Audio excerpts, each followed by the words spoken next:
Good morning, good evening, good afternoon. I am Smooth Caramel and I talk about rap. So that's what I'm gonna do.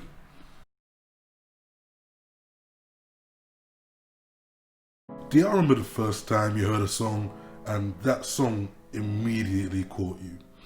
It caught you in a way that it became a building or driving force of energy and momentum to the point of, say, flagrantly jumping around to the beat in a fashion that's a bit too aggressive to even be considered a dance? Yes? No? Just be? It's quite possible. For me, it was undoubtedly a song I heard back in the day when MTV was still a channel for showcasing music and relevant.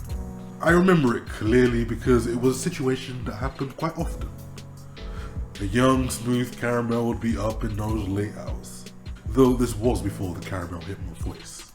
So my dad would have friends around to chill and drink and generally have a good time. Pretty much what I do now with my friends, so you can see a lot of where my behaviors may have come from. But I digress. So my dad would welcome the group, get things started, good times would be had. However, this tended to coincide with a strange concept known as bedtime. Now this man is nocturnal and has been all his life. And the FOMO is real when you get on a bit too well with your parents' friends. Now my father knew that I wouldn't be sleeping, knowing all this vibing and chatting was going to be happening. So with that knowledge, he decided to make me an offer and an agreement was made. I could stay up and be in the room as long as I was quiet and well behaved. And you know what? I happily obliged. So I would be sat there in a corner quietly beaming while all the conversations and jokes were happening. Obviously I have no memory or image of what my face may have looked like, but I realized that it must have looked like some kind of stupid ass grin. I had to be young and wide-eyed. Now I know this is a long summary to set the scene for what I want to talk about, but it's just part of the context around why this song is so enduringly resonant with me to this day. So on this one occasion, I must have been 9, 10, 11 years old. And it was this kind of a scenario. Dad had people around, chilling, chatting, drinking, laughing, all of that goodness. And this song came on, and it felt like the whole energy in the room changed. It felt more palpable and electric, and it started with the beats of that song. I didn't know too much about it. It was, at this point, still unfamiliar to me. But this room came to life. Busta Rhymes, Method Man, two greats. What's happening? Now these are two of my favorite rappers, but this is before I knew either of them to any real degree when it comes to their individual capacity, but this combination was real. To me, they felt unstoppable. The video was weird for me back in the day, but I even ended up growing to like that. But at that time, all I knew is that this song was overwhelming. Like the power of it just completely eclipsed whatever else I was thinking. I just didn't know anything except I wanted to bounce. No man, well, then a child wanted to bounce. But why is this?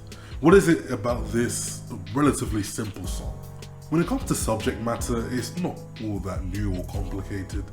Falls within that common category of brag rap or party songs.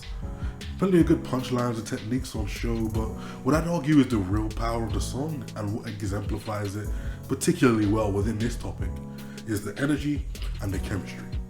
Art in many realms is very human, and rap is that to one of the furthest degrees. It works because it's grounded in the human, which then allows for said human aspects of the interaction to create a foundation for the musical appeal, and the chemistry is a great example of that.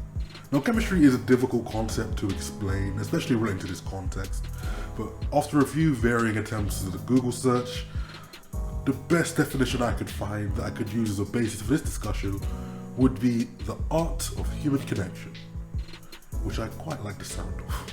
Now chemistry between people is witnessed in many different kinds of interactions. Relationships, whether they're platonic or romantic, all rely, at least to some level, on the chemistry between the relevant parties. This is what draws them into that interaction and subsequently others too. Even if you're not involved, when you're out or in a borderline social setting, you're undoubtedly going to feel your attention directed or pulled to people that look like they're having an especially engaging or passionate exchange, and rap is no exception. Busta Rhymes and Method Man are both OG veteran rappers, have groups of their own, and as such are particularly skilled in the areas of rap that lend themselves to collaboration. It's the reason why plenty of people have only heard songs where either of them are part of a group or featuring, just because they're that prominent on this type of a song with those skills. And these skills are in full force on this track and are amplified by how adept they both are individually. The first of which is adaptable flows. In my opinion, the best rappers are those with at least a reasonably broad range of effective flows within their arsenal, because this expands the scope of topics and tones and subject matters an artist can work with. In the case of What's Happening, it's that high octane percussive flow that holds and builds intensities in what feels like a flurry of short energy bursts. It kind of reminds me of Piccolo when he was fighting Android 17 in Dragon Ball Z when he was doing the scatter shot. Just lots of short and small hits that culminate in one spot or in one way. In doing so, lots of punchlines are emphasized and energy is set and built for purpose. Not only this, at such a high tempo, this percussive flow allows for a more seamless transition from rapper to rapper. There are very few breaks between them where the energy may be allowed to dwindle or to dissipate, and in fact allows them to essentially multiply that intensity by bouncing off of each other if it's done in a well-timed and effective manner.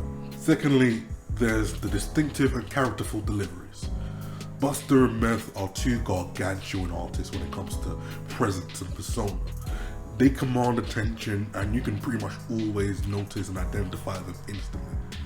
This high energy flow with quick switches works so effectively because when you can easily detect the switches and respond to that variety and the unique skills that are being presented, you feel the benefit and the response to that in the variety that's being offered.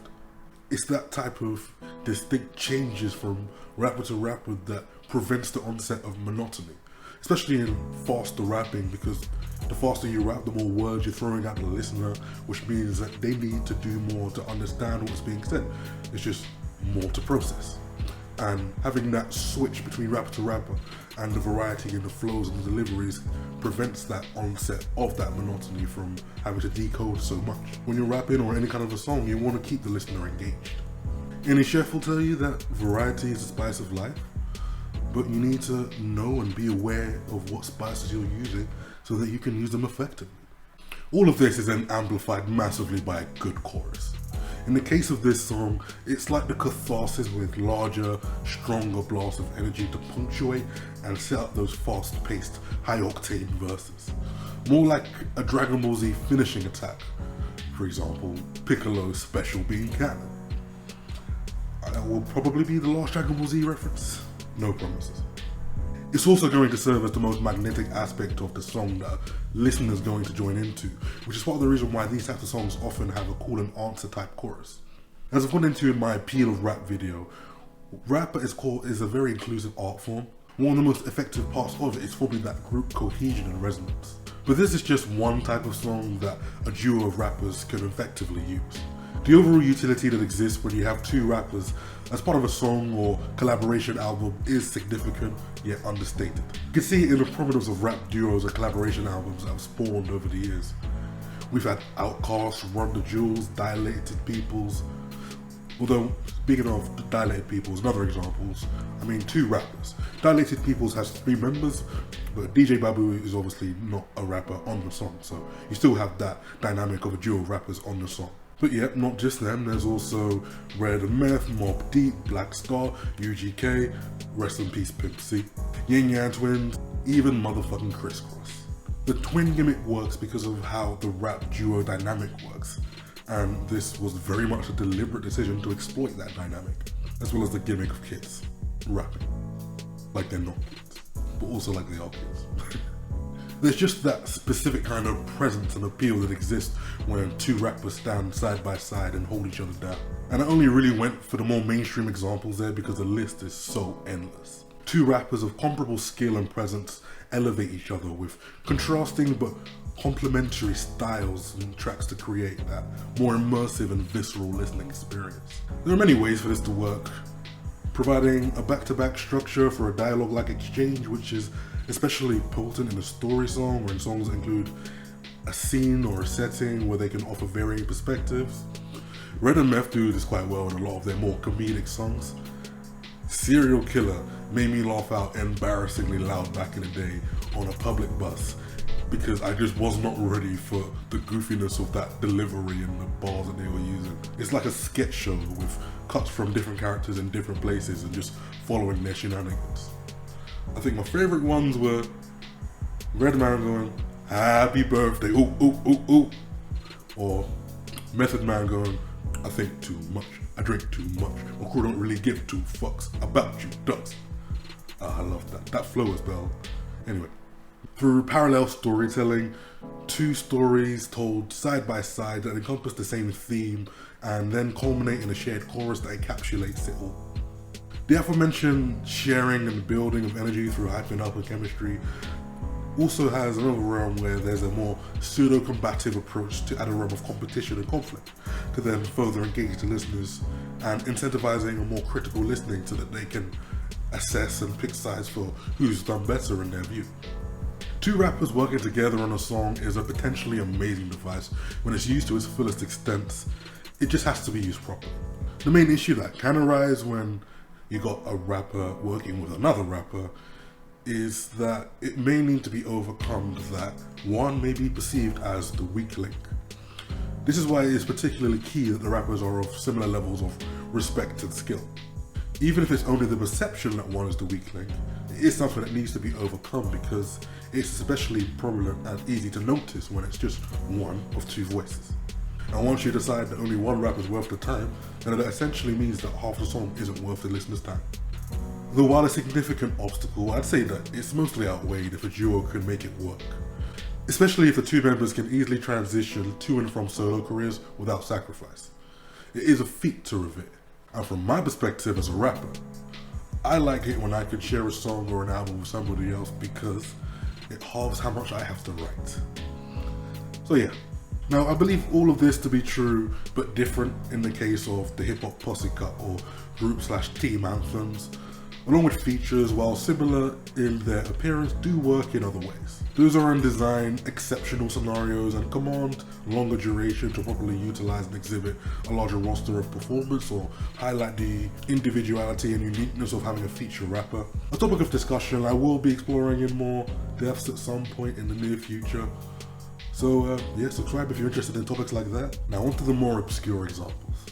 I like to go into some songs that I think demonstrate the niche I'm talking about well. So on this one there is Losing Out by Black Milk and Royce da 5'9". On the album it says that it's featuring Royce da 5'9", but it's structured and has a dynamic of a rap duo, so definitely check that one out. Another one is Gold Purple Orange by Jean Grey and Kel Chris, a rare example of the rap couple that work well together. And the last one is Smaller Members, Porn Star, another example of a trio but a rap duo because the third member is a producer. It's a great song. Alright, I can really gush when I go with this type of thing because I really love rap, and rap duos are one of my favorite gimmicks and tropes that you could use. So thanks for listening. I'm gonna go listen to the Blackout because it's been on my mind for this whole damn script. Subscribe if you're interested in this shit. Otherwise, peace out. This has been a Smooth Camera production.